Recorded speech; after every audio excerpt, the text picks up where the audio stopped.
Hi guys, sonani fulufhelo ri the blogger ubva hanengei ha Rita M Multimedia. Ndi khou ni ḓisela a weekly recap ya zwoṱhe zwo iteaho kha channel ya Rita M Multimedia. Ndi ḓo thoma nga dzi 3 dza December 2025 ro vha ri ṱhoho ya nḓuwa i khothe yo dzulaho Waterfall ri tshi khou pfa mitigation and aggregating factors kha mulandu wa vho Mundalamo une judgment ya hone i khou ḓo fhiwa nga dzi 10 kha izwo zwo iteaho guys. So namusi guys ndi ṱhoho ya nḓuwa High Court yo dzulaho Waterfall. Ndo ḓela u thetshelesa mitigation and aggravating circumstances dzine dza mukha mulandu wa vho Mundalamo thi vho Mundalamo vho hweswa mulandu wa uri vho thuntsha mufuno wavho kerekeni. Heno ni case ndikali tshi khojena guys thi ndikali tshi khojena then last week vho ḓa vha ḓi vhona mulandu u bva afho vhana vha dzhena bogisi vha ṱalutshedza uri zwo itiswa nga mini zwa uri vhone vha ḓipfesela vha tshi khou thuntsha mufuno wavho. Zwino namusi vho ḓa itiwa dzi aggravation na mitigation factors kha u bva kha defense na state uri vha pfhe uri mini defense i tshi khou vha ambelela uri mini zwine zwa nga ita uri vha wane lighter sentence state na vhone vha vha khou aggravate u tou tsikeledza uri mulandu kha u tou na u khwaṱha thi. Defense vho ri vha tshi takuwa vha sumbedza uri vha amba nga vhuṱanzi ho ṋewaho nga khaladzi ya mufu. Khaladzi ya mufu vho vha khou sumbedza uri mini ho muthu kha wane tshigwevho tsha vhutshilo hawe hoṱhe minimum sentence ngauri ho muthu na u ḓisumbedza uri u na remorse ha sumbedzi vha sumbedza vha vha hezwi zwi khou ṱalutshedziwa nga defense thi vha vha khou sumbedza uri vho sumbedza uri kha vha khaladzi ya mufu vho sumbedza uri muhumbulelwa vho Mundalamo vho vha vha sa khou ṱhogomela na u ṱhogomela ṅwana wavho vha sa khou mu maintainer hafho na u tou ḓa hayani u ḓa humbela pfarelo uri ndi khou humbela pfarelo kha zwi ra ita a vho ngo zwi ita lune vha deserve u wana minimum sentence vha gwevhiwa vhutshilo havho hoṱhe. Defense vha sumbedza uri mini zwine zwa khou ambiwa nga zwo ambiwaho nga khaladzi ndi zwone fhedzi a vho Mundalamo vho balelwa uya u humbela pfarelo ngauri dzi bail conditions dzavho dzo vha sa vhatendeli uri vha ye muṱani wa mufu. Zwino vhone ndi ngazwo vha vha songo ya vha ita khumbelo vha humbela pfarelo ngo to ralo vha sumbedza uri na u maintainer ṅwana zwo vha balela uri ngori a vha nga koni vha na vhuṱumanyi na family ya mufu mara vha sumbedza uri vhone vhori u bva nga bail vha tshi bva nga bail vha ya zwikoloni vha badelela ṅwana wavho school fees vha fhedza u badela na zwoṱhe ende vha khou claim uri vhone vha ya badela maintenance na musi i tshi khou tou pfhi a vha khou tou vha na vhuṱumanyi na family ya mufu. Vha isa phanḓa vha tshi thoma u sumbedza dzi mitigation zwino vho bva kha vhuṱanzi ha khaladzi thi vha vha khou sumbedza uri mini havhanoni vho Mundalamo ndi munna wo no bva hasi ḓou wa mudededzi ene u a qualify uri a wane tshigwevho tsha lighter. Vha dovha vha sumbedza hafhu uri vho Mundalamo vho ḓi vhona mulandu na zwo khothe kha izwi dzhele nṱha uri vho ḓi vhona mulandu. Vha dovha vha sumbedza hafhu na uri vho Mundalamo vha na depression vha sumbedza uri heinoni depression yo thoma murahuni hangeni musi vha kha ḓi vha na mufumakadzi wavho vha ri mufumakadzi wavho zwinoni vha tshi kha ḓi shuma o vha vhudza uri vhone vha tshi siwana a tshi ri vha tshi siwana ri kha vha tou tsha mushumo vha ye vha dzhie pension vha vha i dzhia ya ḽiwa yono phela vha dovha vha wana mushumo makhwani nazwo zwa ḓi dovha ri a ḽiwe ya ḽiwa vha ḓa vha wana mushumo zwino Venḓa vha wana mushumo zwino Venḓa a ḓi ri kha vha rengise nnḓu yavho hu ḽiwe tshelede vhone vha renga hezwo a vho ngo tenda u rengisa nnḓu yavho ha vho ri hu khou lwiwa mara vha sumbedza uri mini dzi nndwa dzavho hedzinoni dza musi a tshi ri vhone vha tshi siwana na mini zwo vha vhangela depression vha ri zwo vha vhangela mutsiko wa malofha vha ḓi na madokotela na ma-social worker ni vho ya vha sumbedza uri mini vhane vha na mutsiko vha ri na kha madokotela vho ya na kha dzi kiliniki na zwibadela vha sumbedza uri vha na mutsiko nga nṱhani ha hezwi zwine zwa khou itea muṱani wavho. Vha dovha vha sumbedza vha ri zwiṅwe zwithu habe zwine zwo vha nanisela mutsiko ndi zwa uri hononi mufumakadzi wavho kale o vha a sa funi vhana vhavho vha previous relationship vhone hezwo zwithu zwo vha zwi tshi vha nanisela mutsiko reason dzavho vha tshi sumbedza uri why vho ite zwe vha ita vha ri ndi nga nṱhani ha mutsiko. Vha ri vhone vho vha vha tshi khou ṱoḓa na u ḓivhulaya vho bvela na nnḓa vha tshi khou nyaga u ḓivhulaya vha ya vha dzhia tshigidi vho tea vha reila 45 minutes uri vha vhuye vha ḓe kerekeni vha ḓe vha thuntshe vha ri vhone vho vha khou ṱoḓa u vhulaya vhone vhane zwa uri ho itea mini vha tshi fhedzisela vha tshi khou thuntsha mufuno wavho kale a vha ḓivhi uri ho itea mini nga u tou ralo vhuṱanzi ha mitigation factors dzavho dzo vha dzo ḓisendeka ngauri vhone vha na vhulwadze ha depression. State vha ḓa vha aggravate vha tshi khou nanisa mulandu zwino uri mulandu kha u tou nana vha sumbedza uri hononi muthu ndi mudededzi lune ri khou tea u fha ri khou tea uri tshigwevho tshi khou tea uri tshi songo vhuya tsha deviator tshi songo ya tsha tsira fhasi tshi vhe tshenetshiḽa tsha minimum sentence tsha vhutshilo havho hoṱhe. Vha fhe mulaedza hangeini nnḓa ngauri hanoni mabulayo a dzi nndwa dzi GBV dzo ḓalesa kha vhupo hashu lune vha khou tea u senda mulaedza hangeni kha tshitshavha na kha vhana vha tshikolo uri justice yo itea na kha community uri justice yo itea vho wana tshigwevho tsho vha fanelaho. Vha dovha vha sumbedza vha ri hezwiḽa zwa uri vhone vho ḓi vhona mulandu a si uri vha khou ḓi vhona mulandu ngauri vha khou tou ṱoḓa u ḓi vhona mulandu vha khou ḓi vhona mulandu ngauri vhuṱanzi vhune state tsho vhu fara ho ḓalesa uri vhone vho ita hononi mulandu ende ho mulandu vho ita phanḓa ha tshivhidzo phanḓa ha kereke lune ṱhanzi dzo vha dzo ḓalesa na musi kana arali vha ri vhone a vha ḓi vhoni mulandu kha hononi mulandu state tsho vha tsho fara mulandu wo khwaṱhaho lune vha tshi khou ḓo fhedzisela vho waniwa mulandu zwino a vho ngo zwi ita ngauri vha khou ita favor vho to zwi ita ngauri vho zwi vhona zwa uri a hu na ṅwe nḓila. Vha dovha vha sumbedza hafhu uri mini havhanoni vhathu vhavhili vho vha vha si tsha vha vhoṱhe musi zwi tshi itea tshiwo tshi itea ende tshi itea tshiwo vhone vha khou ri depression yavho yo thoma before vha tshi yo muthuntsha lune zwi amba zwa uri depression yavho a i ngo itea nga nṱhani ha uri ho vha na depression yavho a i ngo itea nga tshiḽa tshifhinga tsha musi vha tshi ita heḽinoni brayo vha dovha vha sumbedzisa uri murahu nangeni vho sumbedzisa uri hononi mufumakadzi uri u move on a vha na muṅwe muthu ngori vho vha si tsha vha vhoṱhe vho separate vhone iḽa zwithu ndi zwiṅwe zwa zwithu zwo vha nanisela u depression lune a zwi ngwamani a zwi tei uri zwi nga vha exceptional circumstances dza uri vha wane tshigwevho tsho tsaho nga nṱhani ha zwenezwo a zwi tei u vha nga u to ralo vha sumbedzisa uri zwino vha vhudzisiwa nga murena vha vha vhudzisa uri vha khou vhona uri vha khou vhusa defense vha vhona uri havhanoni muthu vha wane miṅwaha mingana vha wane tshigwevho tsho to imisa wani vha sumbedzisa uri tshigwevho vhone vha khou vhona uri kha vha wane community service sentence vha khou to amba uri muthu u vha o gwiwa a nnḓa a vha a tshi khou shuma nnḓa vha dovha vha sumbedzisa uri mini vhone vhane vho mundana vho sumbedzisa uri vhone vhane vha nga ḓi gweviwa 5 years ndi ngauri vhone vha khou vhona uri ndi khwine vha tea uri vha phanishiwe mara vha songo phanishiwa vhutshilo havho hoṱhe at least vha phanishiwe heinoni 5 years vha vhudzisa zwino murena vha vhudzisa defense uri zwino vhane vha ri mini nga GBV no khou itea vho ramaphosa vha dzula vha tshi khou imbelela luimbo lwo no lulo uri hu na GBV yo ḓalesa hafhanoni kha vhupo hashu havheme vhone vha ri mini ngazwo vha ri GBV ndi khou ipfa fhedzi na havhanoni muthu na vhone vho vha khou tambudziwa lune that is why vho ita zwe vha ita ndi uri ndi ngazwo vho ita zwe vha ita ndi ngauri na vhone vha khou tambudziwa na vhone vha victim fhedzi ya state vha ḓi imane phala kha ḽithihi ḽa uri vhone vha khou ri kha ive minimum sentence ya vhutshilo havho hoṱhe nga u ṱukhufhadza ndi zwenezwo guys arali ni zwiṅwe ndo siedza thi ndi ḓo vha ndo zwi ṅwala kha dzi post dzanga thi ndi kha post ndi vha ndo ṅwala zwine zwa khou itea in real time ndi nga na tshekana khazwo but then all in all ndi zwenezwo then murena vha fhedza vha khou adzhena vha ri ri ḓo ya ra vhona na nga dzi 10 musi vha tshi ḓo fha tshigwevho zwino ri khou ya phanḓa guys zwo iteaho nga dzi 4 dza December 2025 ndi musi muhumbulelwa Liwoni Madadzhi a tshi khou ḓi vhona dza khothe ri tshi khou ya for pre-sentencing order yawe i khou ḓo isa phanḓa yo fhelana nahone judgment yawe ya phanḓana ro wana uri a yo ngo fhela havha na drama badi yo iteaho ni ya zwiḓivha musi hu na muhumbulelo a vhuya vha hone hu avha na drama zwo iteaho part 1 khezwi namusi ro ḓa kha mulandu wa Liwoni Madadzhi une namusi ro vha ri khou ḓo for pre-sentencing order ye defense vha khou i ṱoḓa tshifhingani tsho fhela kha dzulo ḽo fhelaho vhono i fhedza na yo no khunyelela zwino zwi khou ḓo to itisa hani u a wana tshigwevho tshawe tshi khou ḓo u gwiwa lini sentencing yawe ro tshi swika ngeni murena vha khou sumbedzisa uri vhone vho ṱanganedza ḽiṅwalo ḽine ḽi khou bva kha dzi attorneys dza muhumbulelwa Mudau Tshipise attorneys vha tshi khou sumbedzisa uri vhone vho wana instructions uri vha ḓi rule vha pandela muhumbulelwa nga u to ralo kha ḽiṅwalo ḽa vha ḽi khou sumbedzisa uri dzi atheni ntswa dzi ḓo vha K Negota attorneys ndi dzi atheni dzavho Negota vhene vha vhene ni a vha ḓivha dzula ri khou vha ndi defense yawe thi a ri hu nyoko uri hu vhe vhone dzi atheni zawe nga u to ralo vha vha khou vhala na ḽeḽi ṅwalo ḽa termination ḽa withdrawal la Mudau Tshipise attorneys muhumbulelwa vha vhudzisiwa uri u a zwi ḓivha na izwo zwithu a sumbedzisa uri u a zwi ḓivha uri a ngeni tshiṱokisini a vha founela amba navho uri ene u khou vha pandela u khou ṱoḓa vho K Negota attorneys nga u to ralo vho Negota vha tshi ambiwa navho o thoma mbona vho Thungwani vha sumbedzisa uri vhone hezwi zwine no khou ambiwa a vha zwi ḓivhi ndi ro to thoma na musi vha tshi zwi pfa zwa uri Mudau attorneys vho pandeliwa vha tshi vhudzisiwa ibile vha sumbedzisa uri vhone vha nga si kone mbudziso dze vha khou vhudziswa nga murena vha sumbedzisa uri vhone vha nga si kone u fhindula dziṅwe mbudziso dzi tshi ya phanḓa dza murena ngauri kha heḽi fhungo a vha ḓivhi tshithu vha khou to thoma u vhona ḽeḽi ṅwalo namusi ngo to ralo ha vha khou sumba u khou vhudzisiwa vhone Kota vhone Kota vha ri vhone vha zwi ḓivha zwa uri vha Mudau tshine Tshipise attorneys vho terminate mandate wa vhone vho to pandeliwa nga muhumbulelwa vhone vha zwi ḓivha hezwo noni u bva pho murena vha khou sumbedzisa uri u ya nga ha mulayo vho Thungwani sa advocate a vho ngo tendelwa uri vha ḓe vha sina instructions from instructing attorney then navho Negota even though vha attorney vho Negota thi mara kha hononi mulandu vha cancel so ri vha khou vha dzhia sa vho Thungwani kha hononi mulandu naho na musi vhone vha mini vha attorney zwi amba uri vho Negota vho Negota na vho Thungwani vha vha sa khou vhonala vho liamba nga themela hone la mini zwezwi zwa nyambo dzedzi dza tshimini za nnḓa thi vha khou sumbedzisa uri mini u ya nga havho murena a vha vha vhoni zwi to fana na musi tshi khou pfi muhumbulelwa na musi o ḓa a eṱhe hana muthu mulayo a u tendi zwi amba uri muhumbulelwa u khou tea u bvela nnḓa a ya nyaga attorney dzawe a ya nga attorney ntswa dzine dza ḓo attorney ntswa dzi nga nanga uri dzi a vha vhuisana vho Thungwani dzi a vha vhuisana vho Negota ngauri vho Negota na vho Thungwani zwi fana na musi vho tholiwa nga Mudau Tshipise zwi amba uri vho tholiwa nga Mudau Tshipise a vha koni u ḓa musi muthu o vha tholaho kontraka yo fhela vhone vha ḓisa phanḓa na kontraka hayi vha tea u thoma vha tholiwa habe vha dovha vha to instructor zwavhuḓi ṱhamusi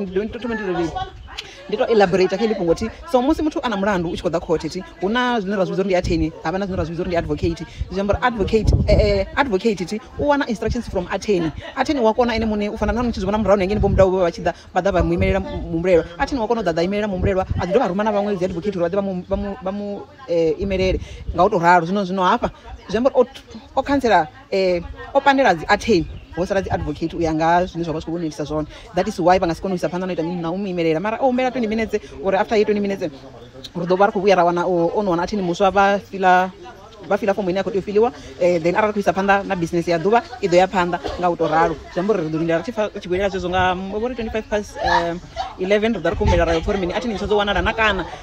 hu ḓo tou itea hani ngori u ya nga murena vha khou sumbedza uri vhone gotai vha cancel kha hononi mulandu a vha cancel na vhone vhane vhone gota vho sumbedza uri vha zwi pfhesesa hayi a huna zwiṅwe guys ndi ḓo ni vhona after heinoni 25 minutes ro no vhuyela nga ngomu thi bye hayi zwi tshi dzo ralo ra dovha ra vhuyelela khothe guys thi ri tshi vhuyela khothe muhumbulelo wa vhono vha ambulo nṋe nda sathu vhona muhumbulelo a tshi vha ambulo nga i nḓila hei muhumbulelo a ḓa vha ambulo guys ḓa ra vha ri khou pfha zwoṱhe zwo ri ha ḓa itea mini ḓo ra pfha na uri tshikwama tshawe tsho no oma nga u tou ralo zwoṱhe zwo iteaho after khezwi guys. Hi guys, so ndifulufhela uri the blogger uvaningi arita M multimedia. So vhunga guys ndo ni vhudza uri ro dzhena nga nyanga ngomu ra vha ri khou ya iko adzhena uri muhumbulelwa ai anyangezi atheni ntswa ri tshi vhuyela nga ngomu nga ra vha ri khou pfha uri muhumbulelwa atheni ntswa dzi a vha tshi khou ṱoḓa uri dzi vhe dzone ndi vhone gota ndi Kane gota athenis ubva hafho musi vha tshi amba naye nga masheleni a vha khou sumbedza uri ene a tshena masheleni ana masheleni vhone gota vha ya dzi chambasini na state vha swika vha sumbedza ninge murena uri vhone vha nga si kone u isa phanḓa na u vha advocate ya muhumbulelwa sa vhunga muhumbulelwa a khou sumbedza uri ene ana tshelede vha dovha sumbedza uri muhumbulelo khou sumbedza uri havhaḽani vha muda u tshipise athenis vho vha tshi khou tou lambedza masheleni a mbadelo zwi amba zwa uri vho vha khou shuma pro bono vha vha sa khou wana ndambedzo zwino vhone gota vha ri vhone vha nga si kone u shuma vha sa khou hola vha vhudziswa na pro bono vha ri nayo pro bono vha nga si kone ofisi i khou tea uri i hole vha nga si shumele mahala nga u tou ralo murena vha mu vhudzisa muhumbulelo uri zwino zwo tou rali ri itise hani arali zwo rali kha vha excuse we havhanoni vhaimeleli vha ṱuwe zwo luga zwo ralo hayi vha ḓi excuse vha ṱuwa vho thungwani na vhone gota zwi amba zwa uri arali a tshi wana maḽoyara maswa a nga ḓi vha vhuisa arali ene muṋe a tshi khou funa uri a vha vhuise nga u tou ralo zwino murena vha vha khou amba uri mini zwino iwe zwo rali ndi khou tea u amba na iwe twi a hu tshena u amba na a hu tshena ngori a hu na muimeleli khou tea u amba na iwe straight uri mini iwe u ḓo nyaga na u ḓo ḓi imelela kana u ḓo nyaga lawyer wawu wa private kana u ḓo nyaga maḽoyara a legal aid a sumbedza muhumbulelo uri hayi ndi ḓo nyaga maḽoyara nga private ndi khumbela tou fha vhege mbili ndi ye ndi nyange maḽoyara nga private arali ndi na maḽoyara anga a private nda sa a wana zwi amba after 2 weeks ndi tshi vhuya ndi ḓo vha ndi khou vhuya ndi khou amba uri ndi khou nyaga maḽoyara legal aid hayi murena vha vha khou musumbedza uri hayi zwi nga si ite zwa 2 weeks ngauri khothe hayi khothe i khou vala matshelo i khou ya kha recess zwi amba zwa uri a nga si kone u vha navho mara fhedzi vha fenda diary vha sedza vha zwi vhona zwa uri mini okay na musi tshi khou pfhi yo khou vala matshelo i khou vula nga dzi 19 dza January vhahaṱuli vha vha hone vha kha stand by vho lindela uri hu tshi vha na dzi matter za agent vha kone u ḓa u thusa nga uralo vha vha khou sedza vha muvhudza uri vha ḓo vha available u thoma nga dzi 5 dza January nga 2026 zwi amba uri date ine vhone vha khou fura vha nga mu fha yone ndi dzi 6 dza January zwezwo a tshi khou amba a ita application muhumbulelo ari application yawe ndi ya uri a thoma u ḓiṱukufhadza guys na musi muhumbulelo o vha a ḓiṱukufhadza a hambuluza u fhedzisela a tou amba na ene muṋe nga maipfi yawe ari murena ndi khou ḓiṱukufhadza na musi ndi tshi khou uri ndi khou humbela uri nga murahu ha izwo zwo iteaho nga maḽoyara nga musi vha sa ḓi na khothe vha tshi khou tamba dzi delay tactics ine ndi khou pfha uri a vho ngo mpfara zwavhuḓi ende zwa zwino nne vhone vho mphanisha vha dzhiela bail yanga nga nṱhani ha maḽoyara anga ndi zwino ndi khou humbela uri vhone kha vha khantsele warning heiḽa vha tshi khantsela heiḽa warning ne vha ntendele ndi ye nnḓa ngauri hangei ni maṱatshe tshiimo a si tshavhuḓi maṱatshe tshiimo a si tshavhuḓi maṱatshe na maṱo ndi na ḽiṱo ḽine ḽi a vhavha ndi na maḓuvha a 14 ndi sa wani mushonga zwino nda ndi khou humbela uri ndi vhe a sumbedza na uri ṅwana wawe muofhe o vha o ḓa mulovha hangei maṱatshe a ri muofhe u khou lila uri baba zwino zwo rali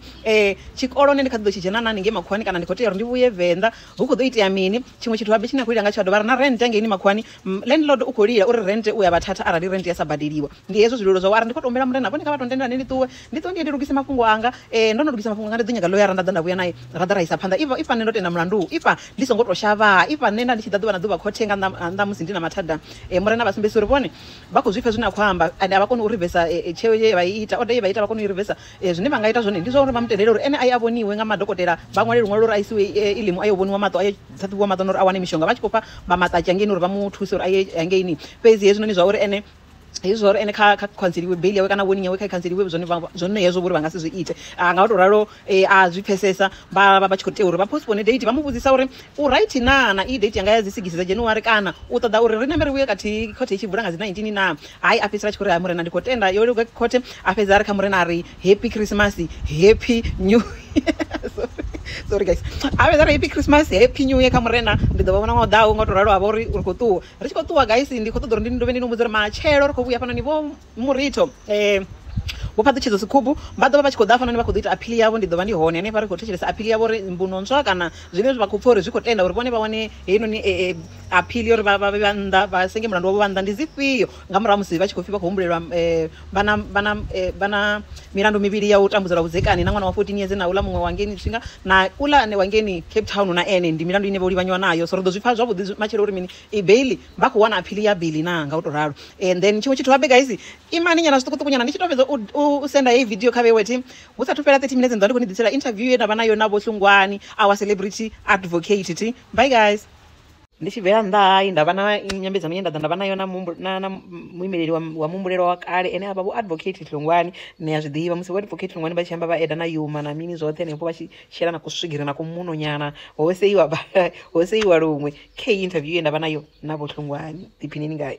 Vho Hlungwane vho vuwani ndi khou ngo tou pfa nga vhone Vho Hlungwane uri na musi vha khou ḓipfha ni nga izwi zwo iteaho zwa musi muhumbulelwa a tshi khou ri dzi atheni dzawe a tsha u khou dzi pandela then zwa vha tshi khou amba uri na vhone a vha tsha ḓo vha vho pandelwa ngo tou ralo hayi u ya nga mulayo a u kwati muthu o tholiwa hu tou vha vhaṅwe vha tshi ḓisa mushumoni vha ya kwata so havho Vho Hlungwane a vha kwati ngauri hezwi zwithu Vho Hlungwane uri vha ye phanḓa vha kone u ya phanḓa musi vha tshi khou badelwa tshelede sa hezwi a tshi khou ḓi ambela ṅwana wa mudzimu uri a na tshelede u ḓo mbadela nga mini ri khou vhona uri ri khou dzula kule vho Thohoyandou haningei ni nga si kone u swenda nda ḓa nda swika hafho hu sina tshelede zwino arali vhone ari ene musi a tshi vho vhuya ono wana dziṅwe dzi atheni ari vhone sa advocate wavho u khou vha ṱoḓa murahu vhone vha willing na uri vha vhuye kha wo mulandu sa hezwi ro bva ri ṱha hu sina nndwa na I'm always available to assist him tshine nda ṱoḓa tshone fhedzi ndi masheleni haya okay zwino hangeni nga ngomu ro vha ri khou pfha uri muhumbulelwa u ḓo vha nga ngomu swika dzi 6 dza January sa musi court i ḓo vha i tshi khou ya kha recess ezwo vhone vha ri mini ngazwo u right hangi nga ngomu sa musi ro mu pfanene muna tshi khou gungula tshirene a khou ḓi pfha zwavhuḓi engi maṱatshe a hu ngo tou zwilisea zwavhuḓi sa musi ho thoma ene muṋe ndi ene na a khou pfha heyi phini nani a zwi ḓivha reka ndi ḓeḓetshela haya na zwino nguvhudzanga ndo bva dzi tshi kha ḓi ṱuḓela amba zwa uri ene ha khou farea zwavhuḓi ngei zwino mara vhewe sa maloyara vhe o vhona ḓi ni vhudza vhe wani tswela vho uri nenge tshi khou farea zwavhuḓi nahone rente i khou vha overdue ngei mankhwani vhana vha khou thathiwa hezwi ri a zwi ḓivha sa musi na rine ri na dzi ofisi dzine dzi tshi ri remisa dzi ṱhoho ri a zwi ḓivha uri a hu na fhethu hune u nga boda u sa badeli rent vha ṱoḓa rent and of course hu si tshena tshelede ya rent you have to ship out okay ari khou livhuwa nga maanḓa Vho Hlungwane our celebrity advocate nane ndi khou livhuwa nga maanḓa na shumisani ine ra vha nayo u bva tshe ra thoma nangwe ro vha ri tshi ita ri tshi ṅwayaṅwayana ndi hone mushumo u tshi ya phanḓa ndi ḓo takalela fhedza uri a hu na he a bva malofha a vha vhudze vhathu uri ndi ya tshipfana tshikhuwa ngori vhone vha vhudza vhathu uri nne TV tshikhuwa dade didodo zwa zwino maloyara na murena vha vha tshi khou amba nga tshikhuwa fhedzi nne ndi tshi ḓa ndi tshi amba afha vhathuni ndi vha ndi sa khou amba zwone na zwoambiwaho hayi hu tou vhane ri ṱha ene zwavhuḓi vhuḓi thiri ndi khou ṱoḓa uri vha nthetshelese zwavhuḓi a thi ri na ndo shuma sa ḓolobe ro ri tshi bva hafhaḽa ṅwana wa hashu hana pride a mbo ḓi ri Vho Hlungwane kha vha nḓolegele na mḓolegele na mbuḓa ndi ngazwo zwine a tshi khou kona u mbudzisa zwe a zwi pfha vhone ri khou badela na home light ri khou badela na home light zwino ezwo ri ri ṱa u khou ya tshikoloni ṅwaḓaho na zwone o itiswa nga vhone hezwi ndo shuma nga maanḓa sa musi ndo amba tshila tshitatimende tsha dade didodo ri ṱha ri hayi na a thi domu ndi khou ya hone ndi khou mpuruva ho yi Hlungwane uri hezwi zwino a khou amba a khou amba nne ngoho ri ṱa a mbo ḓiya a registara ndi tou vha fhedzi ndi sa ḓivhi yeneiḽa great uri ndi yeneiḽi ya kha ḓivha great aranaka o registara hayi ndi zwone Vho Hlungwane bye bye nga dzi 5 dza December 2025 havha na milandu mivhili mulandu wo thoma wo vha wa Awelani Makongoza muphuresidennde wa team Makongoza camp hune wo dzhena ngeni khothe ṱhukhu Thohoyandou magistrate court he wo vha wo tiwa uri u vhe u tshi khou ita dzithomatsengo fhedzi tsengo a yo ngo thoma ngauri vhutshutshisi na maloyara wawe vha si ready vha sina dokhethe no ngo ralo yi mulandu wono ni wo fhiriselwa phanḓa u ya nga dzi wo fhiriselwa phanḓa u ya nga dzi 21 dza January 2026 havha na mulandu we ra vha ro dzula ngawo Thohoyandou high court ine yo farelwa Waterfall Magistrate Court mulandu wa vhuphaṱhutshedzo Innocent Sikhubu une vhane vha ḓivhea nga ḽa Morito Prophet Morito wo dzula ngeini ra pfha aphili yavho vha tshi khou ḓa na mbuno dza uri ṱhamusi ndi dzifhio dze magistrata vha tinya ḽiṱho vha si dzi vhone musi vha tshi vha dzima bail key video guys ni vhudza nga matshelo uri ndi khou ḓa hafhanoni u ḓo thetshelesa bail appeal ya muprofita Vho Morito ine yo dzhena namusi tim ndi sathu u isa phanḓa na u amba zwe nda ḓira zwone namusi nda ndi tshi nga ri kha vha mbilu ṱhukhu vha vhe na mbilu dzo no kona u konḓelela ngauri wononi mulandu u kwama na ṅwana muṱuku ṅwana wa 14 years and u tambudzwa lwa vhudzekani zwine zwa ḓo ambiwa zwi explicit ndo dzhena ngei khothe ri tshi dzhena khothe defense vho makhera vha thoma u amba nga ha dzimbuno dzavho dza uri ndi ngani vhone vha tshi pfa uri hononi muhwelelwa muprofita kha vha bve nga beili dzine ṱhamusi dzine dzo a songo vhoniwa hangeini ya madzhisiṱara ṱhamusi vha tshi humbela beili vha tshi dziṅwa beili vha sumbedzisa uri hononi ṅwananyana wa 14 years ano khou ambiwa ngaye ri tshi o to ḓiḓela ene muṋe kha muprofita a ḓa a ita zwo amba na muprofita ha ngo to kombetshedziwa lune a si muthu ene ra nga ri ndi ṅwana muṱuku wa 7 years ene a kona u ḓiambela hoyu muthu u na 14 years na musi ri tshi ri ndi ṅwana muṱuku wa under age mara o to ḓiambela ene muṋe a to ḓiḓela ndi hafho murena vha tshi dzhenelela havha vha khou sumbedza uri mini ho ṅwana a si ene o thomaho u amba nga a si ene ṅwana o thomaho u thoma havhanoni mudinda wa mudzimu ndi vhone vho mu thomaho kha TikTok mudinda wa mudzimu vha tshi mu thoma vha mu vhidza vha mu ita uri a ḓe gai a ḓe kerekeni he vha kona u ita tshiwo tsho hone a si ene o vha thomaho nahone ho ṅwana ndi ṅwana muṱuku ri tshi khou tou nga mulayo ṅwana wa under 16 years ha koni u fha consent so nga u to amba zwenezwo fhedzi zwi amba zwa uri ṅwana ha koni u fha consent kha hoyunoni mulandu ra ya phanḓa defense vha sumbedzisa uri hu na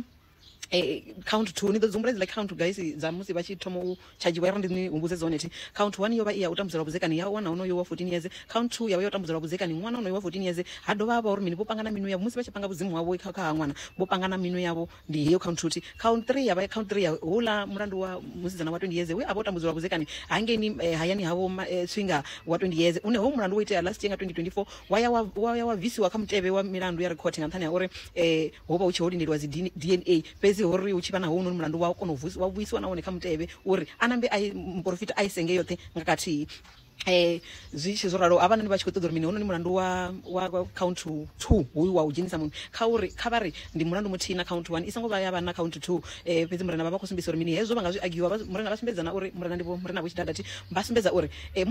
musi muthu o tambudzwa vhudzekani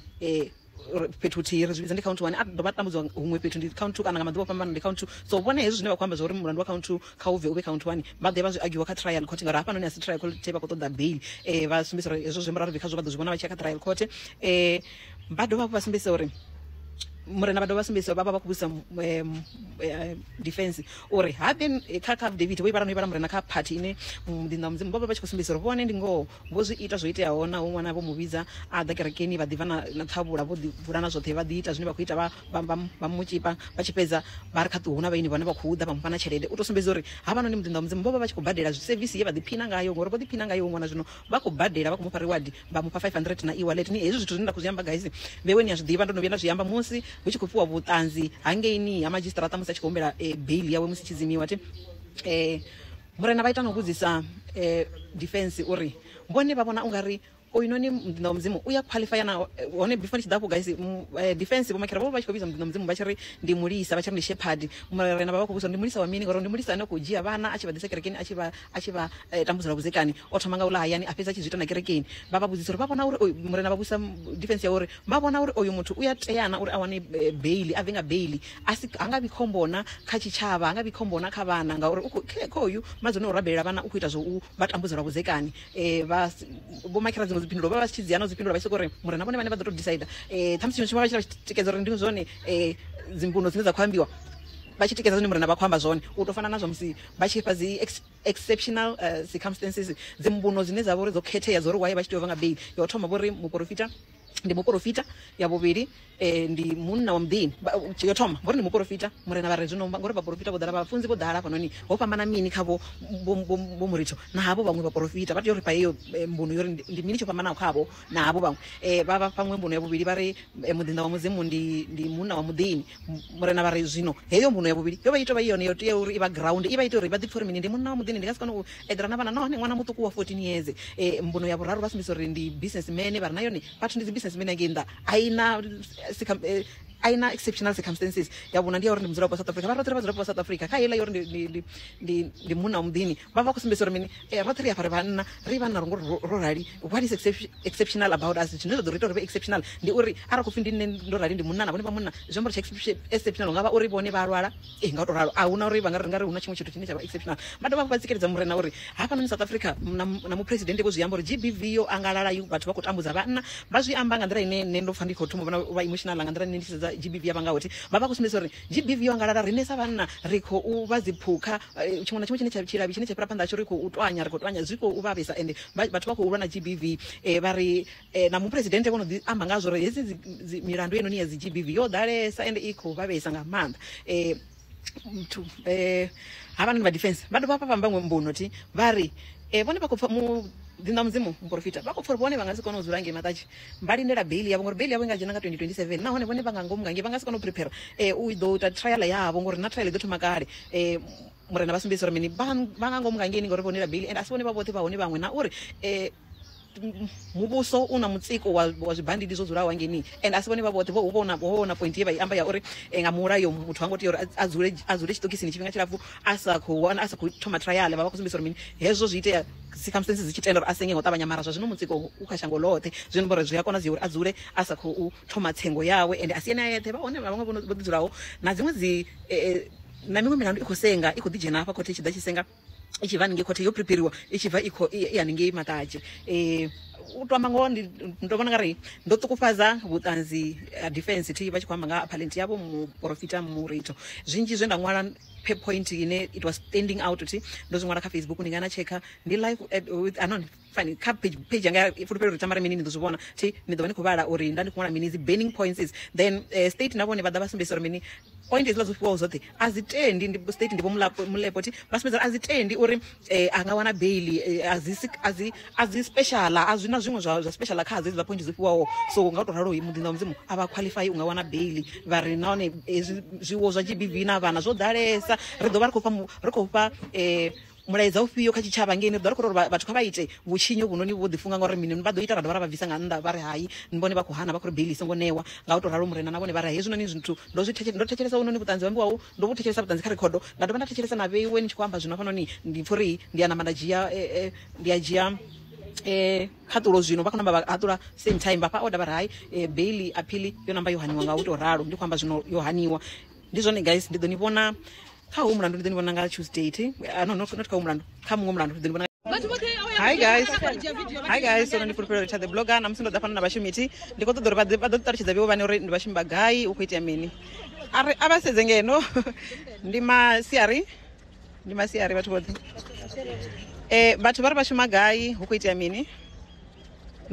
video ndo isa kha ufhio ndi ufhio na khou ḓo amba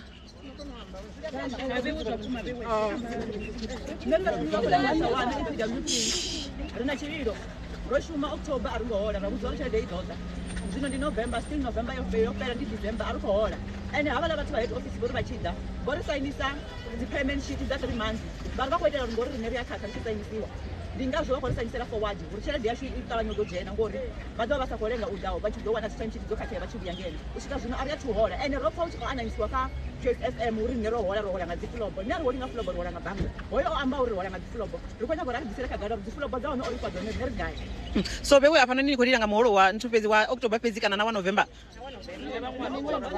zwa zwino mara ri tshi khou amba ni khou ḓi shuma kana no lindela uri nthu mini hole ni kone u isa phanḓa na mushumo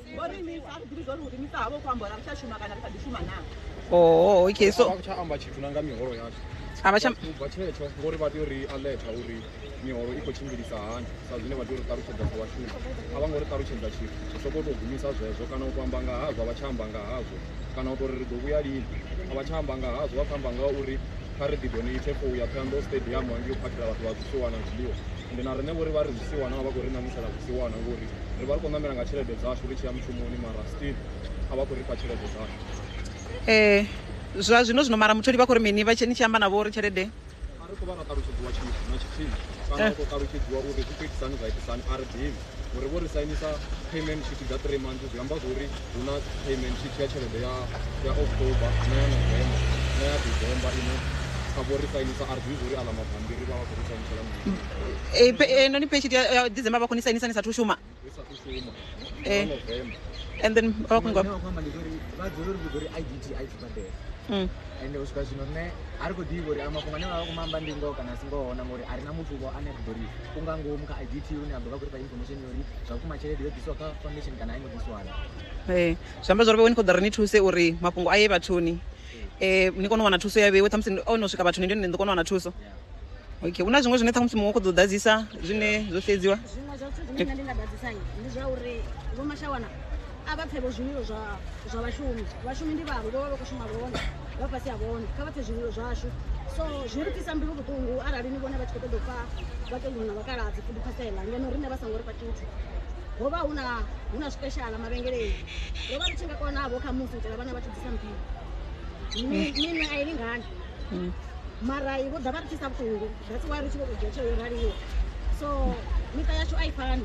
vhaṅwe ri vhonala ri songo ḽa vhaṅwe zwikolodo zwo no anza zwo no ḓalesa matshoniseni a ri thamba ri khou itela uri vhana vha lele vhone. Zwino zwi ri ḓisa vhuṱungu arali vhone vha sa khou ri fha tshelede ende zwino vha tshi khou yo fha vhakegulu na vhakala zwiḽiwa vha khou ri mini nga riṋe vhashumi vhane a vha thu ri fha tshelede ya uri riṋe vho riṋe ri renge hezwo zwiḽiwa zwine miṱa yashu ya nga konavho u ḽa na vhana.